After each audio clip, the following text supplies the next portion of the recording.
Some places are so disturbing, and their history is so dark that we don't speak about them anymore. Places where human rights meant nothing, and monsters ruled with an iron fist. Places most people couldn't comprehend. This is one of those places.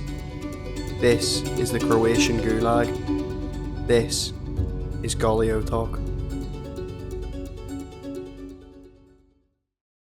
When Yugoslavia split from the USSR in 1948, the country's president, Jopip Broz Tito, began sweeping up Stalin's sympathizers and followers in a similar way to Hitler in the 30s.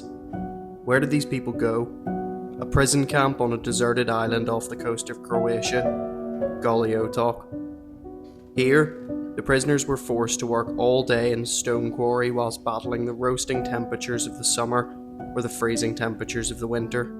Over 16,000 political prisoners were sent here, and reports estimate that up to 4,000 of them died. I was intrigued by the darkness of this place, so I decided to go and check it out. We first stopped off at the women's prison island, Sveti Gerger. This was much smaller and most of the buildings had been destroyed, but as you walked around it was easy to piece together what things would have been. When the prisoners arrived, they were forced to construct the very buildings that would imprison them. They were subjected to brutal treatment and moral degradation, all for having a different political view. The barracks are now merely shells and rubble, which according to some sources, aren't much better than they would have been at the time. I messed up a bit while exploring the island. I walked off alone to go and see the barracks, but what I didn't know was this island is infamous for having so many snakes. They would hiss at you as you walked past, and after I nearly stepped on one that jumped up higher than my head, I made a run for my life. I got back to the boat just in time. Next stop, the Gulag itself.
The first building I came to was the administration building.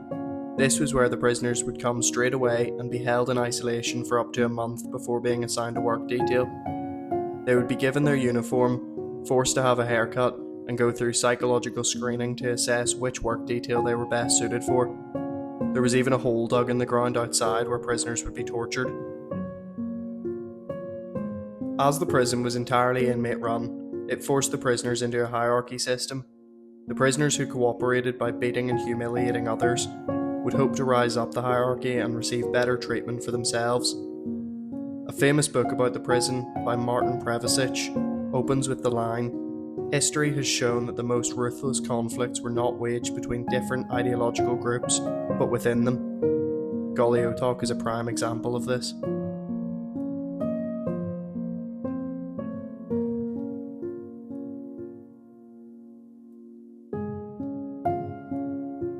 One building that stood out to me was this one. This was a bowling alley and a cinema for the guards and presumably some of the higher up prisoners. It seemed crazy to me that while people were suffering in some of the worst conditions imaginable next door, some had luxuries like this.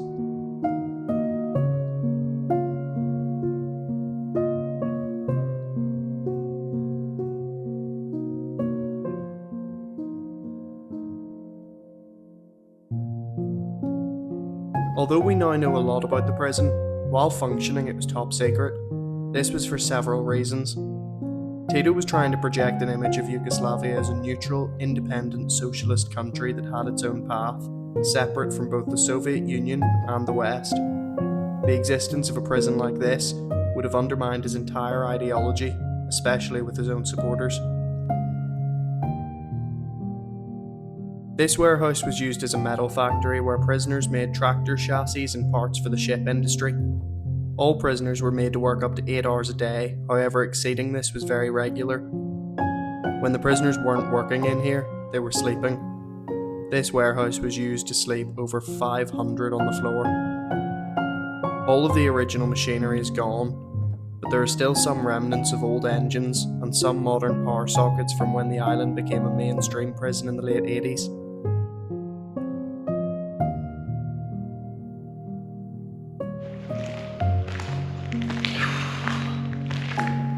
I've done a lot of dark tourism and been to a lot of abandoned places, but this one might be the most harrowing.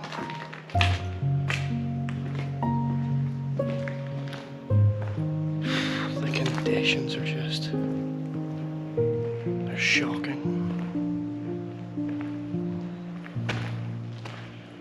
And most of it's fallen down now, but you can see what was here.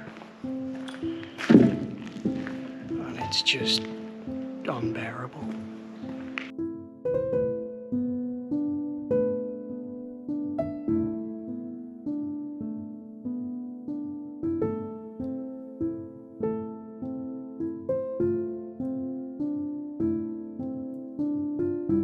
From what was left of everywhere else, conditions didn't get much better anywhere. Everything was damp and grimy, and I know it's been a long time, but I can't imagine it would have been any better when it was open.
Suddenly, my time on the island was up, and I left feeling very fortunate that I was getting to leave. Most of the prisoners here probably thought they would never get that chance. Goli Otok was inescapable. Even if you managed to get past the armed guards watching you 24/7, you would then have a 3-mile swim to the closest island through strong currents and harsh conditions. It's no wonder why this place often gets compared to Alcatraz.